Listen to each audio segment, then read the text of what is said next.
On July 10, 2026, the global macroeconomic landscape is characterized by broad-based optimism. Across major indices, the prevailing sentiment is a high-conviction risk-on environment. This sentiment is quantified by the Fear and Greed Index, which is currently holding at 60.12, placing the market's psychological state firmly within the greed zone. This risk-on appetite is projecting clearly into the Asian trading bloc. Looking at the Asian market breakdown, we see significant momentum. Japan's Nikkei 225 is trading up 2.23%, while the South Korean Kospi has surged by 3.90%. For the Indian domestic market, the gift Nifty serves as the primary leading indicator for how these global trends will be absorbed at the open. With a reading of plus 117 points, the gift Nifty indicates a strong gap up for the local session. However, this global euphoria faces a significant challenge when measured against the internal structure of the Nifty 50. The session is defined by a specific friction, macro tailwinds hitting localized technical resistance. Retail participants often overlook this conflict, buying into the morning's global optimism without analyzing the local market's technical constraints. To navigate this session profitably, we must look past the global noise and focus on the mathematical and institutional liquidity walls currently surrounding the Nifty 50. We begin the local analysis with the Nifty 50's closing price of 23,963. As detailed in the Nifty 50 snapshot, this price represents a 0.34% gain, marking a small rebound from the sharp decline seen in the previous session. To understand the immediate path for this price, we use exponential moving averages, which act as dynamic zones of support and resistance.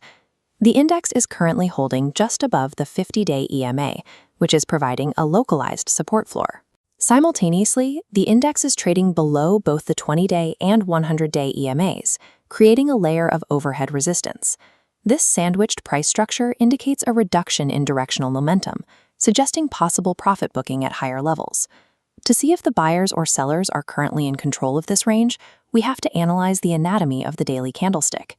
The most recent session formed a small bullish candle, but it was characterized by a long upper shadow. That shadow indicates that while buyers attempted to push higher, sellers stepped in to absorb all available liquidity, driving the price back down toward the open. This localized weakness is confirmed when we look at the underlying momentum oscillators. The relative strength index is currently sitting at 50.43. This is a neutral reading, confirming the total absence of directional conviction in the market. Furthermore, the MACD is signaling a potential bearish crossover with a shrinking histogram, suggesting that the path of least resistance is currently to the downside.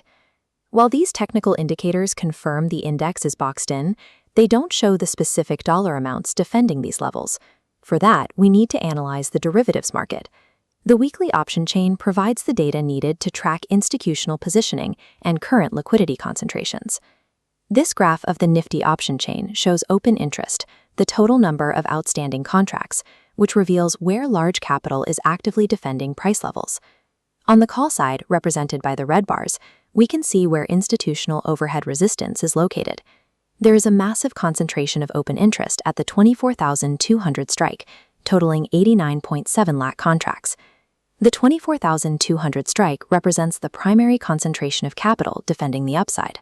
We also see significant new call writing, represented by these striped increases, occurring closer to the current price at the 24,000 and 24,100 strikes. This layered call writing effectively creates a ceiling that limits upside potential before it can even test the 24,200 level. Looking at the put side, the green bars, we can identify the institutional floor. The highest put open interest is currently positioned at the 23,600 strike. With roughly 85 lakh contracts deployed here, 23,600 serves as the primary floor for the current expiry. To track how the momentum is shifting between these support and resistance walls, we monitor the put-call ratio, or PCR. During the latest session, the PCR rose from 0.81 to 0.94. A PCR moving toward 1.0 indicates that put volume is increasing relative to call volume. This shift suggests that bulls are aggressively writing puts to establish a defensive floor following the previous day's decline. The trading range is bounded by these specific liquidity walls at 23,600 and 24,200. We can use mathematical pivot points to cross-reference this derivatives data and find areas of confluence.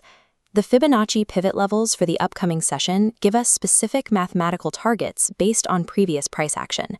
The Fibonacci R1 resistance level is calculated at 24,185. That 24,185 level aligns almost perfectly with the massive call wall at 24,200.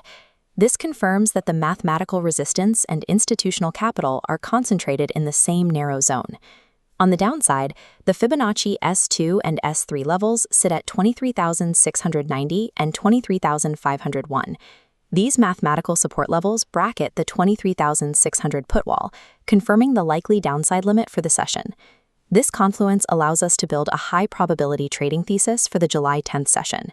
The expected gap up from the gift Nifty will push the price directly into the heavy institutional resistance between 24,050 and 24,200. Structurally, this represents a mean reversion setup, suggesting a strategy of fading the initial macro-driven rally as it hits these identified liquidity walls. By mapping price action against derivative liquidity and mathematical pivots, the analysis moves from emotional reaction to structural execution.